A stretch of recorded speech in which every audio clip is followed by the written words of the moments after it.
ஆனா கொடுக்கல. நம்ம என்ன பண்ணோம்?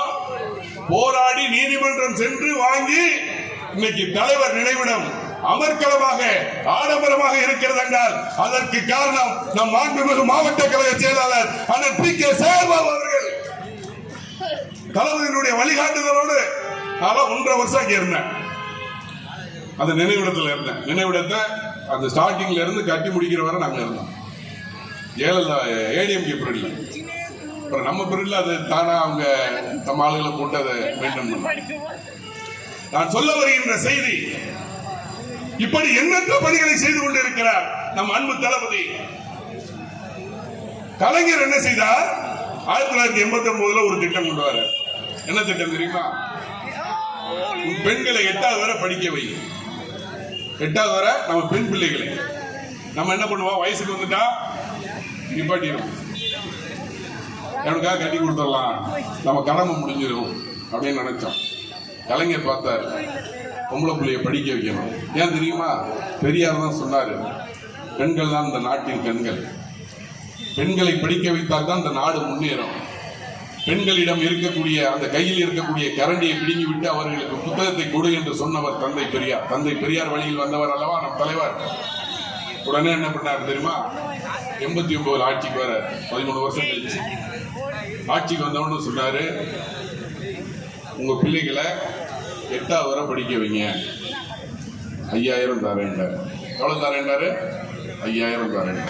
நம்மளும் படிக்க வச்சோம். 8வது வரை ஃபர்ஸ்ட் 8வது வரை பெண் பிள்ளைகளை படிக்க வச்சு. அப்புறம் இந்த அம்மா 91 ஆட்சிக்கு வந்துச்சு. ராஜீவ் காந்தி செத்த அலையில, அனுதாப அலையில ஜெயலலிதா முதலமைச்சரான அந்த திட்டத்தை என்ன பண்ணாங்க? நிறுத்திட்டாங்க. தெரியுமில்ல? அந்த திட்டத்தை நிறுத்திட்டாங்க. திருப்பி 96 கலைஞர் ஆட்சிக்கு 4வது முறையா ஆட்சிக்கு வர்றாரு கலைஞர். முதல் 8வது வரை படிக்க சொன்னார். அப்புறம் என்ன சொன்னார் தெரியுமா? 10வது வரை படிக்க வை, 10,000 ரூபாய் தாரேன்னு சொன்னார். எவ்வளவு சொன்னாரு? 10வது வரை படிக்க வை, 10,000 தாரேன் கொடுத்த. 2001 மறுபடியும் இந்த அம்மா ஆட்சிக்கு வருது, நிறுத்திடுச்சு. மீண்டும் 2006 ஆட்சிக்கு வர, 5ஆம் முறையாக ஆட்சிக்கு வர. இப்ப என்ன சொன்னார் தெரியுமா? முதல் 8வது வரை படிக்க வச்சாரு, அப்புறம் நம்ம பிள்ளைகளை 10வது வரை படிக்க வச்சாரு. அப்புறம் என்ன பண்ணாரு? பட்டப்படிப்பு வரை படிக்கவை, 10,000 அல்ல, 15,000 அல்ல, 20,000 அல்ல, 25,000 தந்த தலைவர் முத்தமிழறிஞர் டாக்டர் கலைஞர் நம் பிள்ளைகளை பட்டப்படிப்பு வரை படிக்க வச்சார். அப்புறம் இந்த அம்மாவுக்கு புத்தி வந்துச்சு. 2011 ஜெயலலிதாவுக்கு புத்தி வந்து தாலிக்கு தங்கத்தாரன்னு சொல்லி செஞ்சதை சொல்லணும்ல. நம்ம உண்மைதான். திமுக வந்து மாலை நேர பல்கலைக்கழகம் உண்மையை மட்டும்தான் பேசும், இங்க பொய்யெல்லாம் பேசாது. ஜெயலலிதா தப்புனா தப்புன்னு சொல்லக்கூடிய மன்ற மேடை அது. அதே சமயத்தில் அவர்கள் செய்ததை நாம் பாராட்ட வேண்டும். தாலிக்கு தங்கம் கொடுத்தாங்க. ஆனால் எடப்பாடி ஆட்சிக்கு வரையில் என்ன பண்ணாரு? அந்த திட்டத்தை நிறுத்திட்டாரு. நிறுத்திட்டாங்க. என்ன? 3 லட்சம் பேருக்கு கொடுக்கல. எத்தனை பேருக்கு? 3 லட்சம் பயனாளிகள் அந்த திருமண உதவி திட்டம் கேட்டு, அந்த தாலிக்கு தங்கம் கேட்டு அவர்களுக்கு கொடுக்கல. 3 லட்சம் பேருக்கு கொடுக்கல. இப்ப தளபதி மறுபடியும் கோப்பு வருது. தளபதி முதலமைச்சர் 21,000 கோப்பு வருது. தளபதி பார்க்கிற 3 லட்சம் பேர். கலைஞர் கொண்டு வந்த திட்டத்தை சீரழித்து விட்டார். அது ஒரு திட்டத்தை சீரழிக்கல, ஏகப்பட்ட திட்டத்தை ஜெயலலிதா அம்மா சீரழிச்சாங்க. அதுல இது ஒரு திட்டம். உடனே என்ன பண்ணாரு? புதுமை பெண் திட்டம்னு ஒரு திட்டத்தை அறிவிச்சார். என்ன திட்டம்? புதுமை பெண் திட்டம்னு ஒரு திட்டத்தை அறிவிச்சார்.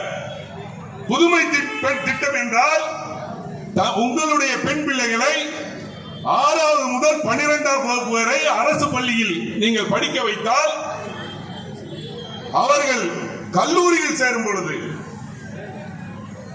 1ஆம் ஆண்டு, 2ஆம் ஆண்டு, 3ஆம் ஆண்டு, 4ஆம் ஆண்டு கல்வி இருந்தாலும், 5ஆம் ஆண்டு கல்வி இருந்தாலும், 5 வருஷ கல்வினா 60,000, 4 வருஷ கல்வினா 48,000, 3 வருஷ கல்வினா 36,000, மாதம் ரூபாய் 1000 வழங்கக்கூடிய அற்புதமான திட்டம் தான் புதுமை பெண் திட்டம், மகளிருக்கான திட்டம். இன்று கல்வியில் 4 லட்சம் பெண்கள் பயன்பெற்றுக் கொண்டிருக்கிறார்கள். இது சாதனை இல்லையா? உடனே நம்ம உதயநிதி கேட்டாரு, தளபதி கேட்டார், நீங்க மாணவிகளுக்கு கொடுக்கிறீங்களே, மாணவர்களுக்கும் கொடுங்கள் என்று கேட்ட பொழுது மாணவர்களுக்கும் அறிவித்து இன்னைக்கு 4 லட்சம் மாணவர்கள் பயன்பெறுகிறார்கள். அவர்களுக்கும் இதே சட்டம்தான். 6 முதல் 12ஆம் வரை அரசு பள்ளியில் பயில்கின்ற மாணவர்களுக்கு அவர்களுக்கு கல்லூரி செல்லும் பொழுது அவர்களுக்கு இதே மாதம் ரூபாய் 1000 வீதம் வழங்கிக் கொண்டிருக்கிறார் இந்த திராவிட மாடல் ஆட்சி. என்ன செய்யவில்லை? மக்களை தேடி மருத்துவம், மக்களை தேடி மருத்துவம் உயர். இந்த திட்டம் வந்து எங்கேயுமே கிடையாது. நம்ம வீட்டுல ஒரு பெரியவர் இருப்பார், வயசானவர் இருப்பார், படுத்த படுக்கையா இருப்பார், தூக்கிட்டு போக கொள்ள எரிச்சலா இருக்கும், படுத்த படுக்கையா இருக்கு, எல்லாமே படுக்கையில் இருக்கும், கஷ்டமா இருக்கும். அவரை மருத்துவமனைக்கு கூட்டிட்டு போறதுக்கு அழைத்துட்டு போறதுக்கு சிரமமா இருக்கு. இப்ப நீங்க அந்த கஷ்டம்லாம் பட தேவையில்லை. உடனே நம்ம கவுன்சிலர்கிட்ட சொன்னா போதும், இல்ல நம்ம சட்டமன்ற உறுப்பினர்கிட்ட சொன்னா போதும், அல்லது மண்டல குழு தலைவர்கிட்ட சொன்னா போதும், இல்ல நம்ம பகுதி செயலாளர்கிட்ட சொன்னா போதும், இல்ல நமது வட்ட செயலாளர்கிட்ட சொன்னா போதும். அவர்கள் தகவல் தெரிவிப்பார்கள். பக்கத்தில் இருக்கக்கூடிய மருத்துவமனையில் இருக்கக்கூடிய செவிலியர்களும் மருத்துவர்களும் வீட்டுக்கே வந்து இலவசமாக மருத்துவம் பார்த்து இலவச மருந்து மாத்திரைகளை உங்களுக்கு இல்லத்திலே வழங்கக்கூடியதுதான் மருத்துவ திட்டம். காங்கிரஸ் ஆட்சியில் இன்னைக்கு 87 ரூபாய்க்கு போயிருச்சு. ஆனா 40 ரூபாய்க்கு குறைப்பேன் என்று சொன்னீர்களே, செய்தீர்களா? இன்னைக்கு நம்மளை பார்த்து சொல்றோம், அதிகமாக கடன் வாங்கி விட்டார்கள், தமிழ்நாடு அதிகமாக கடன் வாங்கிருச்சுன்னா கடன் வாங்காம என்ன செய்வாங்க? நீ கொடுக்க மாட்டேங்கிற, நிதி கொடுக்க மாட்டேங்கிற, அப்ப நம்ம நலத்திட்டம் செய்ய வேண்டியிருக்கு, சாலை போட வேண்டியிருக்கு, ஆசிரியர்களுக்கு சம்பளம் கொடுக்க வேண்டியிருக்கு, மேம்பாலம் கட்ட வேண்டியிருக்கிறது, எல்லா வழியும் செய்ய வேண்டியிருக்கிறது. ஒன்றே எதிர்பார்க்க முடியல. நீ ஒரு பக்கம் இடைஞ்சல் கொடுக்கிற, கவர்னர் ஒரு பக்கம் இடைஞ்சல் கொடுக்கிறா, நிதி ஒரு பக்கம் தரம் இருக்கிற. அப்ப நாங்கள் எங்க நம்ம போகுது? நிதி வாங்குறோம். சும்மா நிதி வாங்கல, அந்த வருமானத்தை பெருக்கி இருக்கிறோம். தமிழ்நாடு வளர்ச்சி பாதையில் கொண்டு நோக்கி இருக்கிறது. இன்னைக்கு 9.67% இந்தியாவிலேயே முதன்மையான மாநிலமாக தமிழ்நாட்டை உருவாக்கிய தலைவர் முத்துவேல் கருணாநிதி ஸ்டாலின். அதனாலதான் இன்னைக்கு மோடி யாரை பார்த்தும் பயப்படல. மோடி யாரை பார்த்தும் பயப்படல. மோடி பயப்படக்கூடிய ஒரே ஆள் முத்துவேல் கருணாநிதி ஸ்டாலின் எனும் மாமனிதனை பார்த்து தான் பயந்து கொண்டிருக்கிறார். நாளைக்கு அவரே பிரதமராக வரக்கூடிய வாய்ப்பு கூட இருக்கிறது என்பதை தயவு செய்து மறந்து விடாதீர்கள். தளபதியார் அவர்கள் ஒரு நாளைக்கு தளபதி கலைஞரை போல் 20 மணி நேரம் உழைக்கிறார். கலைஞர் இன்னைக்கு இருந்திருந்தா அன்னைக்கு சொன்னாரு, உழைப்பு உழைப்பு உழைப்பு, அதுதான் ஸ்டாலின் என்று அன்று சொன்னார் கலைஞர். இன்று கலைஞர் உயிரோடு இருந்திருந்தால் சொல்வார், சாதனை சாதனை சாதனை, அதுதான் தளபதி மு.க. ஸ்டாலின் என்று சொல்வார். பிரச்சாரம் கொடுத்திருக்கு. எங்களுக்கு வாய்ப்பினை அளித்த எங்களது மாவட்ட செயலாளர் அண்ணன் பி.கே.எஸ். அவர்களுக்கும், வருகை தந்திருக்கின்ற சட்டமன்ற உறுப்பினர் ஜோசப் சாமுவேல் எம்எல்ஏ அவர்களுக்கும், 7வது மாநில குழு தலைவர் பி.கே. மூர்த்தி அவர்களுக்கும், அம்பத்தூர் கிழக்கு பகுதியுடைய செயலாளர் ஆத்மமிகு சகோதரர் என்.டி.ஆர். நாகராஜன் அவர்களுக்கும், மற்றும் பகுதி கழக நிர்வாகிகளுக்கும், வட்டக்கழக நிர்வாகிகளுக்கும், வட்டக்கழக செயலாளர்களுக்கும், மகளிர் அணி நிர்வாகிகளுக்கும், காவல்துறை நண்பர்களுக்கும் 84வது வட்டக்கழக சார்பாக மனமார்ந்த நன்றியை தெரிவித்துக் கொள்கிறேன். நன்றி, வணக்கம்.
57 ரூபாய்க்கு போயிருச்சு.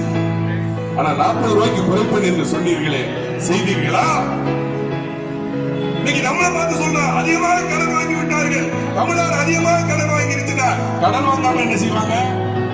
நீ கொடுக்க மாட்டேங்கிற, நிதி கொடுக்க மாட்டேங்கிற, அப்ப நம்ம நலத்திட்டம் செய்ய வேண்டியிருக்கு, சாலை போடு வாங்க வேண்டியிருக்கு, ஆசிரியர்களுக்கு சம்பளம் கொடுக்க வேண்டியிருக்கு, மேம்பாலம் கட்ட வேண்டியிருக்கிறது, எல்லா வழியும் செய்ய வேண்டியிருக்கிறது. ஒன்னே எதிர்பார்க்க முடியல.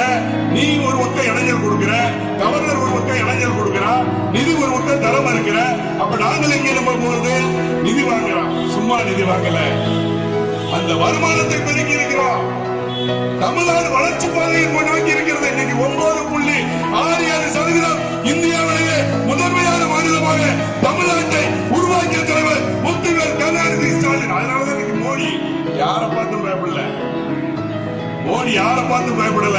மோடி பயப்படக்கூடிய ஒரே ஆள் முத்துவேல் கருணாநிதி ஸ்டாலின் எனும் மாமனிதனை பார்த்து தான் பயந்து கொண்டிருக்கிறார். நாளைக்கு அவரை பிரதமராக வரக்கூடிய வாய்ப்பு கூட இருக்கிறது என்பதை தயவு செய்து மறந்து விடாதீர்கள். தளபதியார் அவர்கள் ஒரு நாளைக்கு தளபதி கலைஞரை போல் 20 மணி நேரம் உழைக்கிறார். கலைஞர் இன்னைக்கு இருந்திருந்தா அன்னைக்கு சொன்னாரு, உழைப்பு உழைப்பு உழைப்பு, அதுதான் ஸ்டாலின் என்று அன்று சொன்னார் கலைஞர். இன்று கலைஞர் உயிரோடு இருந்திருந்தால் சொல்வார், சாதனை சாதனை சாதனை, அதுதான் தளபதி மு.க. ஸ்டாலின் என்று சொல்வார். பிரச்சாரம் கொடுத்திருக்கு. எங்களுக்கு வாய்ப்பினை அளித்த எங்களது மாவட்ட கழக செயலாளர் அண்ணன் PKS அவர்களுக்கும், வருகை தந்திருக்கின்ற சட்டமன்ற உறுப்பினர் ஜோசப் சாமுவேல் MLA அவர்களுக்கும், 7வது மாநில குழு தலைவர் K. மூர்த்தி அவர்களுக்கும், அம்பத்தூர் கிழக்கு பகுதியுடைய செயலாளர் ஆற்றல்மிகு சகோதரர் NTR நாகராஜன் அவர்களுக்கும், மற்றும் பகுதி கழக நிர்வாகிகளுக்கும், வட்டக்கழக நிர்வாகிகளுக்கும், வட்டக்கழக செயலாளர்களுக்கும், மகளிர் அணி நிர்வாகிகளுக்கும், காவல்துறை நண்பர்களுக்கும் 84வது வட்டக்கழக சார்பாக மனமார்ந்த நன்றியை தெரிவித்துக் கொள்கிறேன். நன்றி, வணக்கம்.